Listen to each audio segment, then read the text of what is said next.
అందరికీ నమస్కారం and welcome to Sakshi political spice.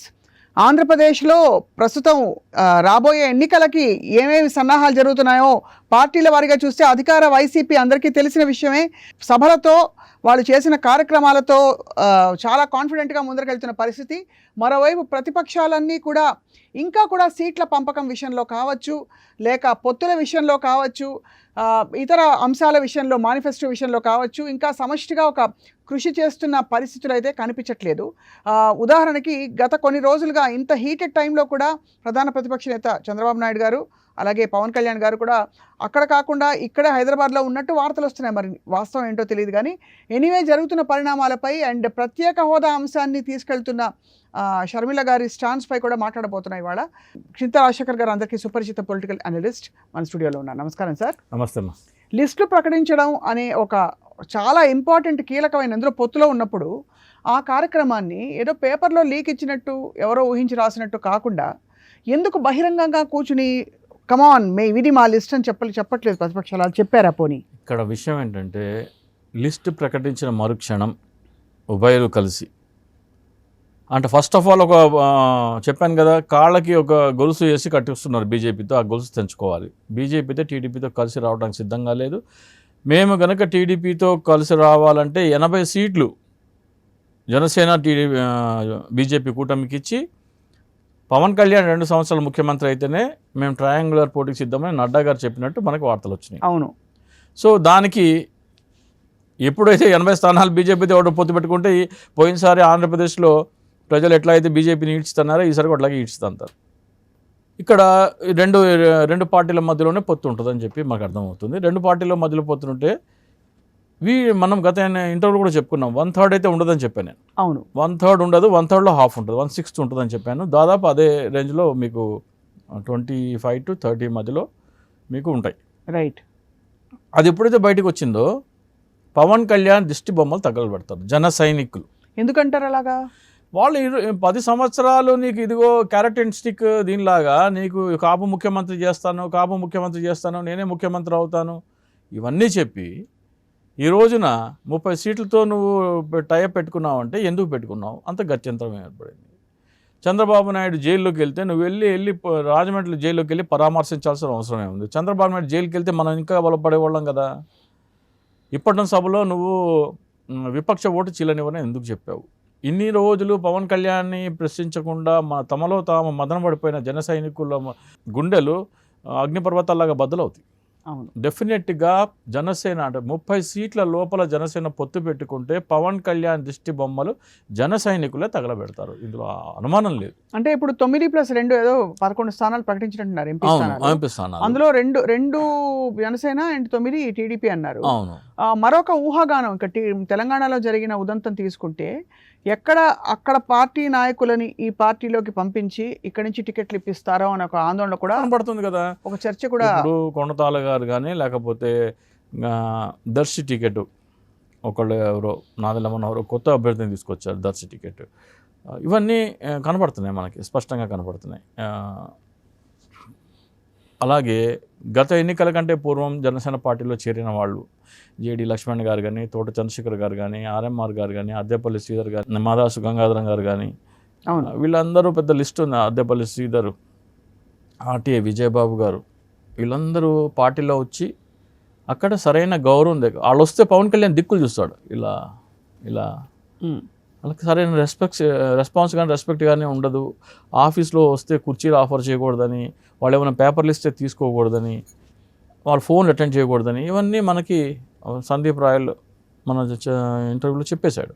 So ఇప్పుడు ఇప్పుడు పార్టీలో చేరుతున్న వాళ్ళు ఎవరైనా సరే బహుశా ముద్రగడ పద్మనాభం గారు అందుకనే వెనక్కి అడుగు వేస్తుంటారు. వీళ్ళందరితో మాట్లాడుంటారు, నేను ఇలా చేద్దాం అనుకుంటున్నాను. ఏమంటాయంటే గతంలో అక్కడ ముళ్ళ బాట మీద నడిచిన నాయకులు అందరూ ఎందుకైనా మంచిది, ఎందుకు వెళ్ళక అనుకుంటారు. వాళ్ళ అనుభవాలు చెప్తారు. వాళ్ళు డిస్కరేజ్ చేయడం కాదు, మేమేం ఫేస్ చేశామో మా హ్యూమిలేషన్ ఏంటో వాళ్ళు చెప్తారు. అవును, డెఫినెట్గా ఇప్పుడు రేపొద్దున్న కొండతాల సత్యనారాయణ గారు కానీ లేకపోతే బాలశౌరి గారు కానీ వీళ్ళందరూ జనసేన పార్టీలో వెళ్ళాలని తహతహలాడుతున్నారు.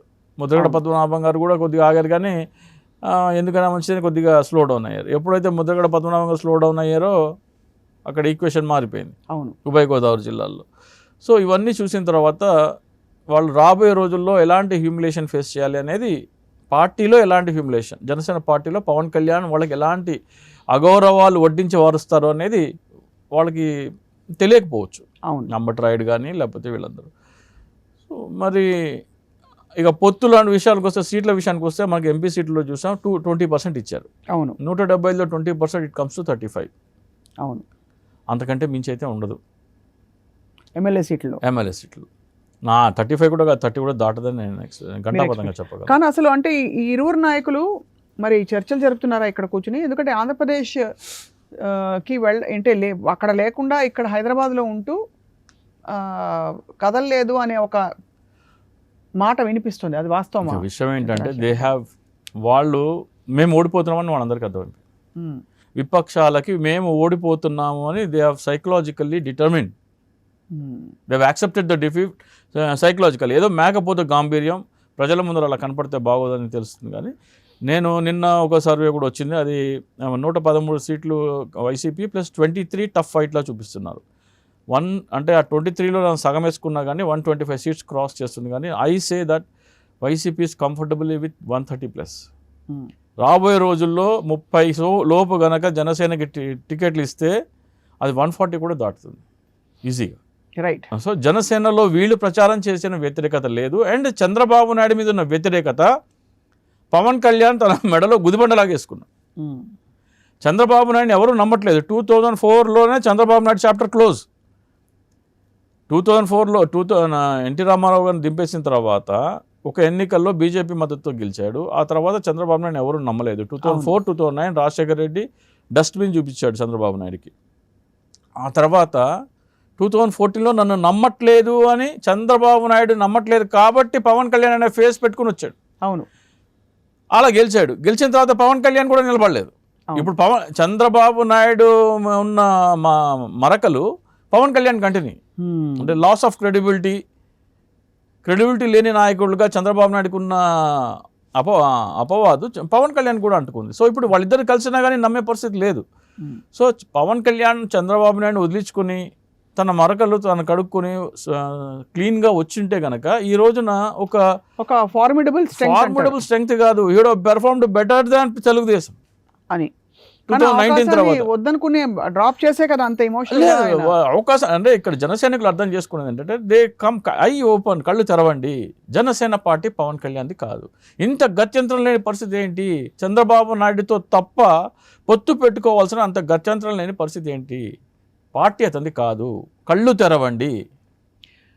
చాలా కరెక్ట్ పాయింట్ మీరు. అంటే ఒకటి లేవనెత్తింది ఏంటంటే దట్ ఇంతవరకు అంటే పార్టీ కోసం, పార్టీ కార్యకర్తల కోసం, నాయకుల కోసం తీసుకుంటున్న చర్యలు ఏమిటని ఇంతవరకు కనిపించలేదు. ఎంతసేపు చంద్రబాబు నాయుడు కోసం ఇది చేద్దాము, చంద్రబాబు నాయుడు కోసం అది చేద్దాం. ది మోస్ట్ లాయల్ కార్యకర్త of TDP Pawan Kalyan. So ఇప్పుడు మరి అయితే వీళ్ళు ఇక్కడ హైదరాబాద్లో ఇంకా మకాం వేసి అక్కడికి వెళ్ళకపోవడం అనేది దాన్ని ఎలా, ఎందుకంటే ఈ మధ్య వార్తల్లో కూడా కనిపించట్లేదు పెద్దగా అంతా. ఇక్కడ పవన్ కళ్యాణ్ వచ్చినా కానీ నేను మీకు దాదాపు I think 1 year back we discussed on this topic. ఒకవేళ పవన్ కళ్యాణ్కి సీఎం ఇచ్చినా కానీ Jaganmohan Reddy will open BC card open చేసి, బీసీలో ఎప్పుడు కాపులతో కొంచెం దూరంగా ఉన్నారు. వీళ్ళు వచ్చితే రిజర్వేషన్ కావాలంటారు, రైళ్లు తగలబెట్టారు, గొడవలు చేస్తారు, మాకు రావాల్సిన హక్కుల్ని వీళ్ళు తన్నుకుపోతారు అనే భయం బీసీలో కలిగించారు ఈ కాపు నాయకుల అత్యుత్సాహం వల్ల రిజర్వేషన్ విషయంలో. సో అది ఎప్పుడైతే మీరు కాపులు కార్డు ప్లే చేశారో బీసీ కార్డు జగన్మోహన్ రెడ్డి గారు ప్లే చేస్తున్నారు. నిన్న ఇద్దరు ఎంపీలు Narsapuram and Rajahmundry MP they have given to Shetty Balija ఉభయ గోదావరి జిల్లాలో కాపులకి బద్ధవైరం ఉంటుంది. అండ్ నంబర్స్లో they will out master Kapu vote bank. So ఇంకేముంది అది.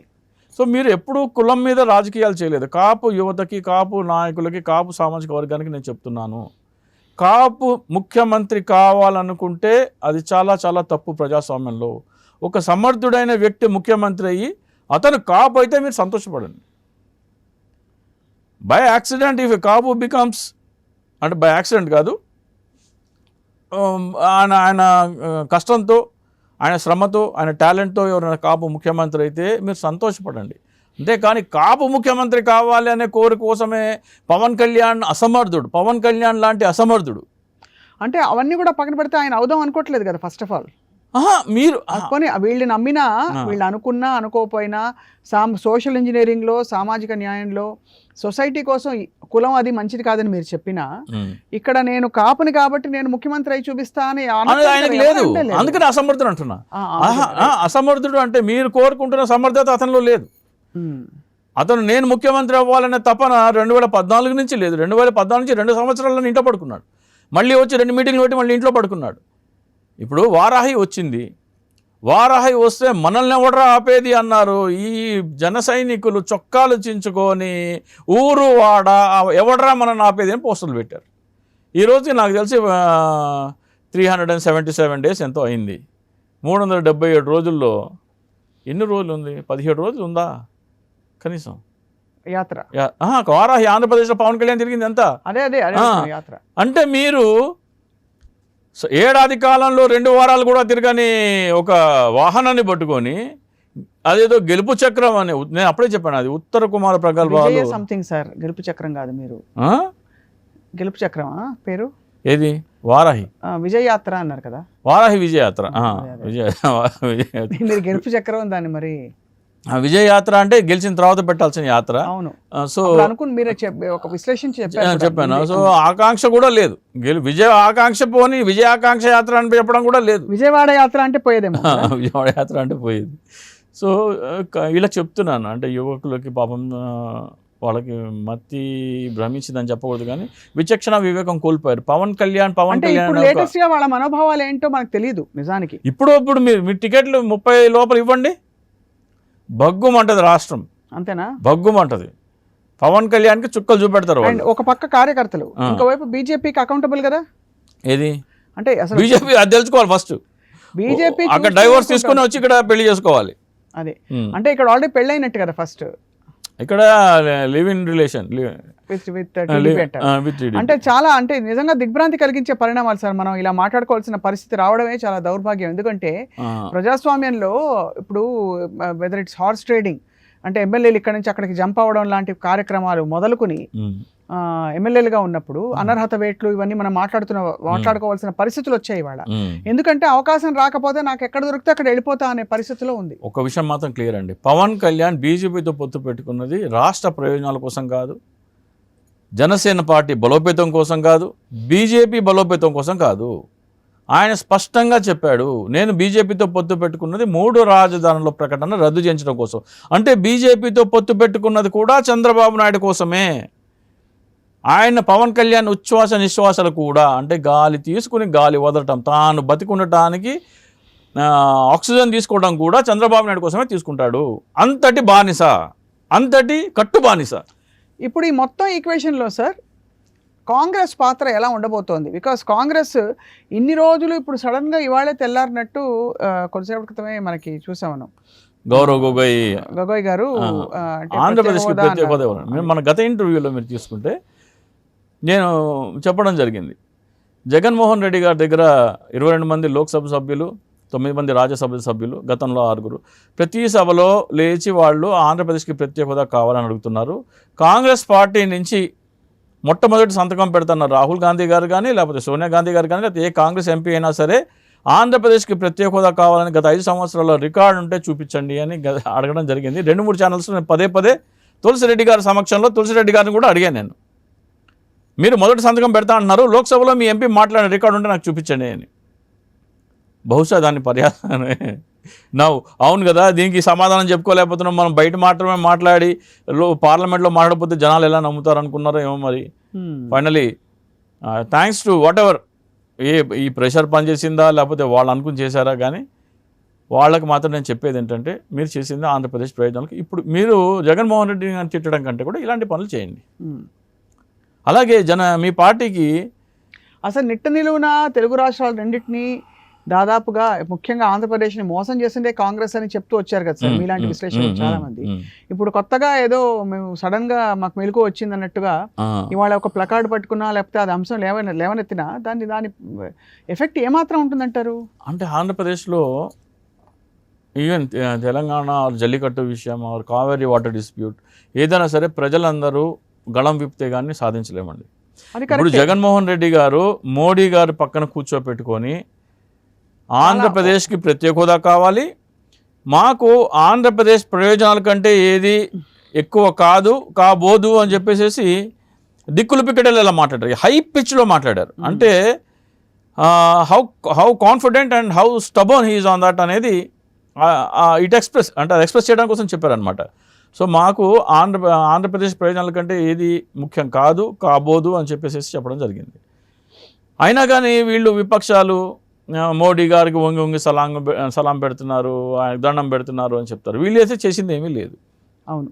అయితే ఆంధ్రప్రదేశ్కి ప్రత్యేక హోదా కావాలంటే కేవలం రాజకీయ పార్టీలు ఎన్నికల సమయంలో కానీ లేకపోతే లోక్సభలో మాట్లాడితే వచ్చే కాదు. అది ప్రతి ఒక్క పౌరుడు తన ఆకాంక్షను తెలపాలి. అవును. అందుకు సులువైన మార్గం ఇదని చెప్తున్నాను నేను. ప్రతి ఒక్కళ్ళు ఒక బ్యాడ్జ్ పెట్టుకోండి, ప్రత్యేక హోదా ఆంధ్రప్రదేశ్ హక్కు అని. ప్రత్యేక హోదా కోసం పోరాడని పార్టీతో మేము లేము అని ఒక హెచ్చరిక జారీ చేయండి. 5 కోట్ల మంది మీ కనీస బాధ్యత. కరెక్ట్. జగన్మోహన్ రెడ్డి గారు ఏం చేశారు అని నువ్వు అడిగే ముందర నువ్వేం చేశావు అనేది చూసుకోవాలి. తెలుగుదేశం పార్టీ ఆంధ్రప్రదేశ్కి ప్రత్యేక హోదా అవసరం లేదు, మాకు ప్రత్యేక ప్యాకేజీ చాలు అని బాండ్ పేపర్ మీద రాసిచ్చింది. అవును. ఆంధ్రప్రదేశ్ అభివృద్ధిలో, విభజిత ఆంధ్రప్రదేశ్ అభివృద్ధిలో గుండెల్లో గుణపాలు దింపింది చంద్రబాబు నాయుడు. ఆంధ్రప్రదేశ్కి ఇండస్ట్రీస్ రావడానికి ఏకైక మార్గం ఏం చెప్పిందంటే ఒక వెసులుబాటు ప్రత్యేక హోదా అని చెప్పింది. అది మాకు అక్కర్లేదని రాసిచ్చిన వ్యక్తి వచ్చేసేసి ఈ రోజున మీరు ఏం చేశారు అంటారు. బీజేపీతో పొత్తులో అంటే ప్రత్యేక హోదా ఇవ్వము అని బీజేపీతో పొత్తులో ఉన్న పవన్ కళ్యాణ్ పార్టీకి చెందిన అధికార ప్రతినిధులు జగన్మోహన్ రెడ్డి గారు ఏం చేశారంటారు. మీరేం చేశారు చెప్పండి అయ్యా. అంటే వాళ్ళకి డైరెక్ట్ యాక్సెస్ ఉండి అవకాశం ఉండి కూడా చేయకపోగా అడ్డుకోగా సందర్భంలో అడిగినప్పుడు వైఎస్ఆర్ కాంగ్రెస్ పార్టీ ఎంపీలు అడిగినప్పుడు దాన్ని బేఖాతరు చేయడం, అది గమనించిన తర్వాత కూడా ఇప్పుడు కొత్తగా ఇవాళ మొదలెట్టారు. కానీ ఓవరాల్గా మీకు ఏమనిపిస్తుంది సార్ అంటే ఈ ఎలక్షన్స్ ని శాసించే అంశాలు 2-3 ఏం జరగబోతున్నాయి? మేము చేసిన పనులు బాగుంటే మాకు ఓటు వేయండి అని చాలా ధీమాగా ముందరకెళ్తోంది వైసీపీ. ఇంకోవైపు ఇవి జరగలేదు అవి జరగలేదు ప్రతిపక్షాలు ఇలా అంటున్నాయి. మీ దృష్టిలో ఏ అంశాలు? నేను చెప్తున్నానండి, again repeat, the election result of the election has been decided. ఈ ఎన్నికల ఫలితం నిర్ణయించబడింది. ఎంత అంటే మీకు కావాల్సిన మ్యాజిక్ ఫిగర్ కంటే ఎంత దూరం వెళ్తుంది అనేది తేలాల్సడం కోసమే ఎన్నికలు జరగాలి ఆంధ్రప్రదేశ్లో. 88 ప్లస్ ఇది ప్లస్ 30 ప్లస్ 40 ప్లస్ 50 అనేది నిర్ధారించడం కోసం మాత్రమే ఎన్నికలు జరుగుతున్నాయి. కానీ మీరు ప్రజలు డిసైడ్ అయిపోయారని నమ్ముతున్నారు? ప్రజలు డిసైడ్ అయిపోయారు. ప్రజలు చంద్రబాబు నాయుడు నమ్మరు, చంద్రబాబు నాయుడుతో ఉన్న ఎవరిని నమ్మరు. సో ఇప్పుడు ఫైనల్ ఒకటి సూటికి అడుగుతాను, ఎవరెవరు పొత్తులో ఉన్నట్టు, ఇది ఆబ్జెక్టివ్ టైప్ క్వశ్చన్ సార్, దయచేసి అలాగే ఆన్సర్ చేయాల్సిందిగా కోరుతున్నాం. ఎవరెవరు పొత్తులో ఉన్నారు ప్రతిపక్షాల్లో? చంద్రబాబు నాయుడు, పవన్ కళ్యాణ్ పొత్తులో. జనసేన పార్టీ స్థాపించిన ఈ రోజు నుంచి జనసేన పార్టీ అస్తిత్వం ఉన్నంత వరకు వాళ్ళిద్దరూ పొత్తులోనే ఉన్నారు. బీజేపీతో జనసేన ఈక్వేషన్ ఏమైంది?